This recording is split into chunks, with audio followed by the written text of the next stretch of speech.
Apa kabar hari ini? Selamat siang, Bu. Kabar baik. Ibu, bagaimana kabar? Alhamdulillah baik. Hari ini Bu Sri akan melakukan coaching ya? Ya, benar, Bu. Baik Bu Sri, sebelum melakukan coaching, ada sedikit yang ingin saya bicarakan terlebih dahulu. Sekarang ada waktunya Bu? Bisa, Bu. Ya, jadi Bu Sri, maksud dan tujuan kita di sini untuk membicarakan tentang kegiatan coaching yang akan Ibu lakukan ya. Dan ada beberapa pertanyaan nanti yang akan saya ajukan kepada Ibu Sri sebagai praobservasi sebelum Ibu melakukan coaching hari ini. Oke Bu, tujuan percakapan kita hari ini yaitu untuk merencanakan hal yang ingin Ibu kembangkan pada proses coaching nanti apa ya Bu? Dan apakah Ibu sudah siap? Sudah, Bu. Oke, baik. Jadi sebelum mengajukan beberapa pertanyaan nanti, yang pertama yang ingin kita diskusikan itu mengenai rubrik penilaian. Di mana pada kegiatan rubrik penilaian ini, coach dan coach hari ini akan diamati sesuai dengan rubrik penilaian dan diberi nilai sesuai dengan rubrik tersebut. Kemudian apakah sudah sesuai dengan alur kita atau belum? Apakah Ibu Sri sudah memberikan pertanyaan-pertanyaan yang berbobot pada coach dan bagaimana coach tersebut dapat merespon atau menanggapi pertanyaan dari Ibu. Nah Ibu jangan lupa harus menyesuaikan dengan prinsip coaching yang diantaranya proses penciptaan, proses kreatif, dan juga memaksimalkan potensi. Sebelum melakukan observasi, ada sedikit yang ingin saya tanyakan Ibu. Boleh? Boleh sekali, Bu. Baik Ibu, pertanyaan pertama dari saya, kompetensi apa yang ingin Ibu kembangkan pada proses coaching kali ini? Potensi yang ingin saya kembangkan pada proses coaching kali ini, saya ingin mendengarkan secara aktif, kehadiran penuh, memberi pertanyaan berbobot. Ya baik Bu, jadi pada coaching kali ini yang ingin dikembangkan yaitu mendengarkan aktif, kemudian kehadiran penuh, dan memberikan pertanyaan berbobot ya Bu ya. Nah di antara ketiganya nih Bu Sri, yang mana kompetensi inti yang ingin Ibu lebih kembangkan secara spesifik? Baik Bu, kompetensi yang ingin saya kembangkan secara spesifik adalah mendengarkan aktif dan memberi pertanyaan berbobot Bu. Iya baik, jadi kompetensi spesifik yang ingin Ibu kembangkan yaitu mendengarkan aktif dan memberi pertanyaan yang berbobot ya. Baik Bu, indikator apa yang ingin Ibu capai dalam kegiatan proses coaching ini nantinya Bu? Indikator yang saya ingin capai dalam proses coaching kali ini, saya ingin menggali potensi yang ada pada coaching, bagaimana coaching itu bisa menemukan solusinya dari permasalahan yang dia hadapi. Jadi bagaimana dia menemukan langkah-langkah untuk menyelesaikan permasalahan yang dihadapinya. Dan juga saya ingin lebih mendalami tentang modul 2.1 ini tentang coaching gitu ya. Baik Bu. Jadi indikator ketercapaian yang ingin dicapai yaitu coaching sudah bisa menemukan solusi sendiri dari permasalahannya ya begitu ya. Ya baik Bu Sri, terima kasih atas jawabannya hari ini. Apakah hari ini Ibu siap untuk melaksanakan coaching? Sudah siap. Iya bagus Bu. Nanti setelah selesai coaching ini kita akan bertemu kembali ya Bu ya. Iya Bu, siap. Iya baik, terima kasih Bu Sri atas waktunya.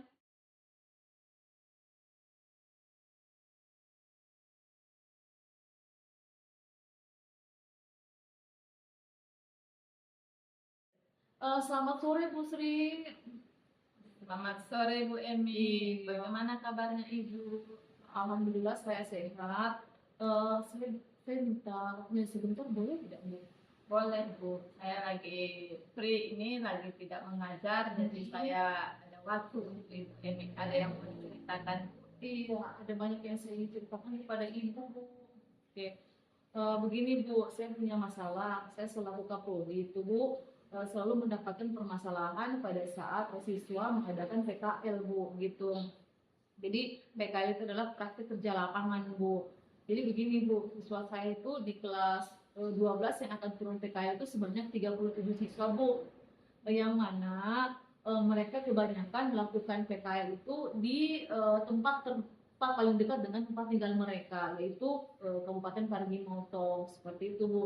Nah, dari jumlah yang ada 37 siswa itu, tempat yang relevan atau yang sesuai dengan dengan teknik komputer jaringan itu hanya ada 4 tempat Bu. Yang pertama adalah PT Telkom Indonesia, kemudian yang kedua ada CV Prima Komputer, kemudian yang ketiga itu adalah CV Mandiri Komputer, kemudian yang terakhir ada CV Prima Komputer, seperti itu.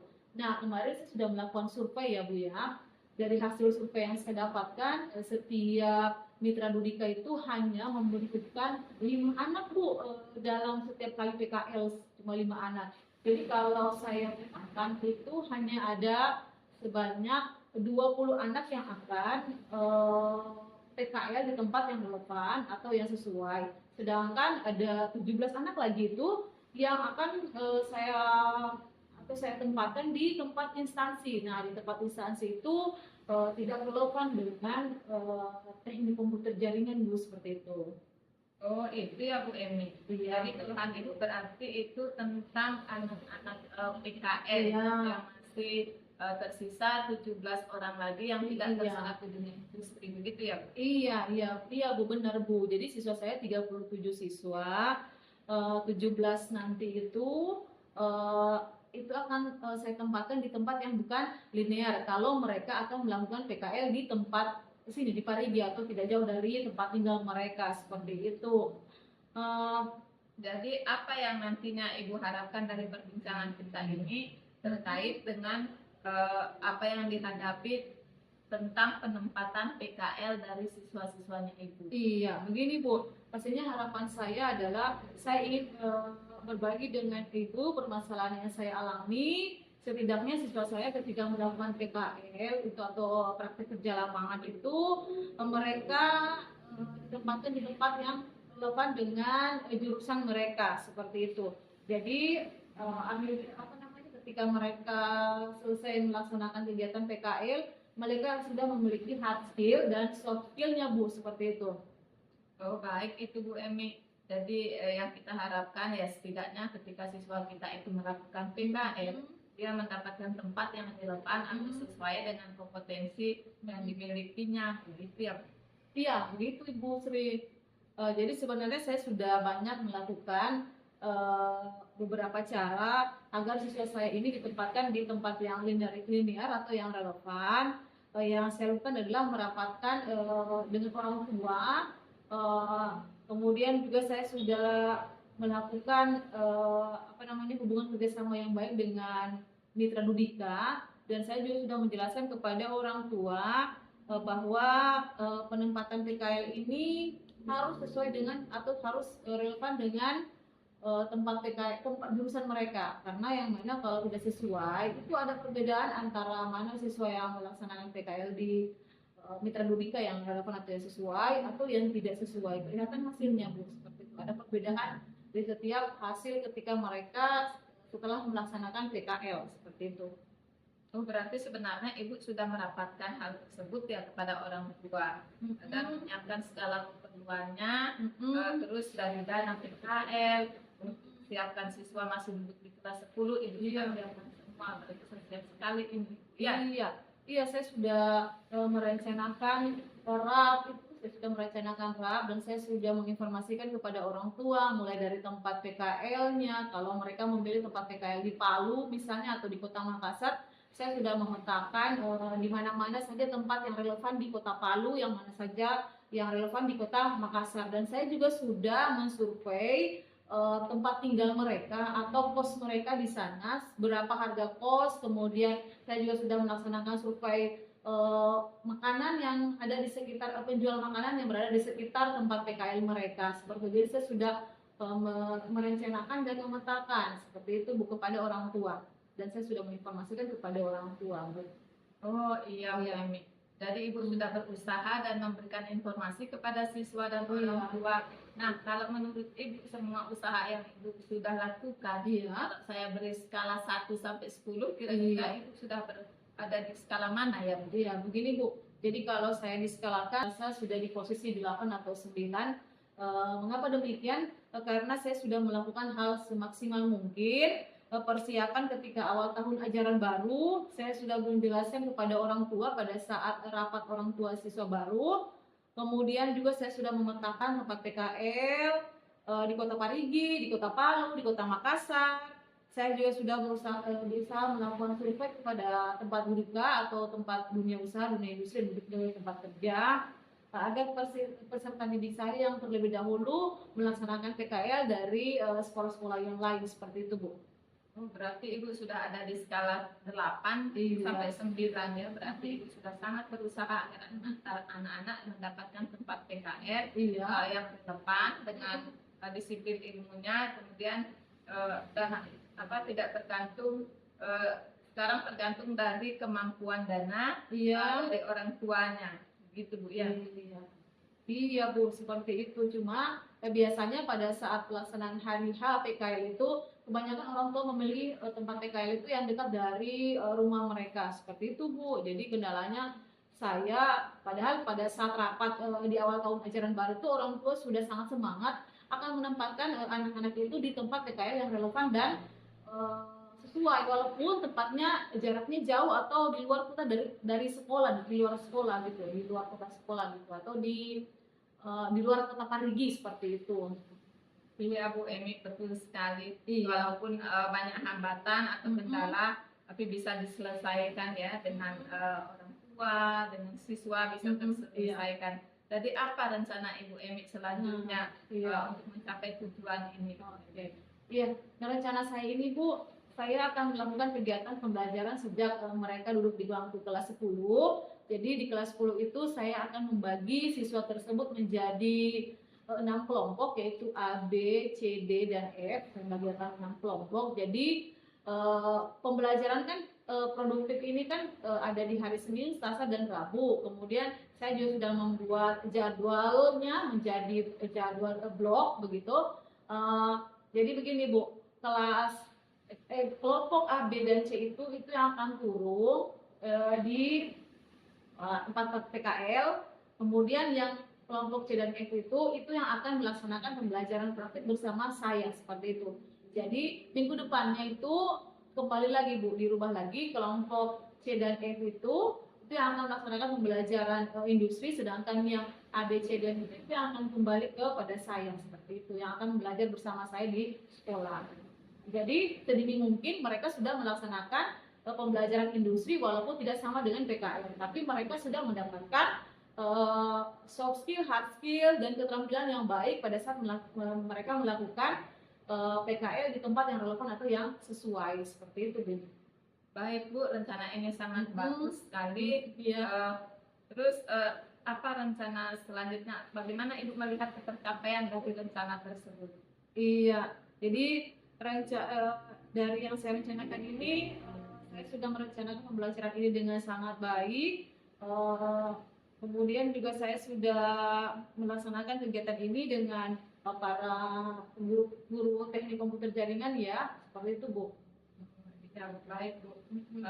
Dalam waktu dekat ini kapan kira-kira rencana ini akan Ibu realisasikan? Oke, rencana ini insya Allah akan saya laksanakan di awal tahun baru, ajaran baru seperti sekarang ini ya Bu ya. Yang pertama yang saya lakukan adalah saya akan melakukan rapat lagi kembali kepada orang tua, kepada guru-guru produktif, kemudian wali kelas, kemudian saya juga akan melakukan kegiatan ini kepada wakaset kurikulum, terutama karena jalur kita berbeda dengan jurusan lain, dan saya juga akan melakukan kegiatan ini kepada kepala sekolah selaku penanggung jawab sekolah Bu. Baik Bu Emi. Jadi rencananya Ibu akan laksanakan di minggu ini ya. Terus semoga terwujud ya Bu dalam pelaksanaannya. Nah, dalam pelaksanaan ini siapa yang akan Ibu gandeng atau yang akan Ibu ajak bekerja sama supaya pelaksanaan ini bisa terwujud begitu? Iya, yang pertama yang saya akan gandeng untuk melaksanakan kegiatan ini adalah orang tua. Kemudian yang kedua adalah guru-guru produktif saya. Kemudian yang ketiga adalah wali kelas, karena wali kelas yang paham dengan kondisi peserta didik yang diawalikan. Kemudian yang ketiga adalah para wakasek, dari wakasek kesiswaan, wakasek kurikulum, wakasek Kubinmas, kemudian mitra Dudika yang utama juga agar mitra Dudika ini mengetahui bahwa kita akan melaksanakan kegiatan praktek pembelajaran di Dudika. Kemudian yang paling penting adalah diketahui oleh kepala sekolah. Seperti itu. Baik Bu, jadi banyak pihak yang akan kita libatkan dalam rencana Ibu ini ya. Iya. Nah, kalau sudah terlaksana, kapan Ibu akan melakukan tindak lanjut tentang rencana Ibu ini, tentang pelaksanaan tingkatnya itu agar relevan dengan dunia industri gitu. Iya Bu, saya upayakan supaya cepat terselesaikan. Kemudian mungkin 2 minggu ke depan ini bisa kita refleksikan kembali Bu. Saya juga ingin supaya Ibu bisa mendengarkan cerita saya kembali setelah saya melaksanakan kegiatan pembelajaran di industri ya. Iya Bu, saya siap, saya punya banyak waktu untuk mendengarkan cerita Ibu. Bagaimana perasaan Ibu setelah Ibu? Alhamdulillah, jadi saya merasa lega, beban saya serasa hilang. Saya mendapatkan satu inspirasi dari kegiatan PKL ini ya Bu ya, ketika berbicara dengan Ibu, ketika mendiskusikan, meluapkan segala apa yang ada di pikiran saya, seperti itu Bu. Benar Bu. Sama. Iya. Oke, dan Ibu Sri, terima kasih banyak ya Bu ya. Nah, itu 13 menit.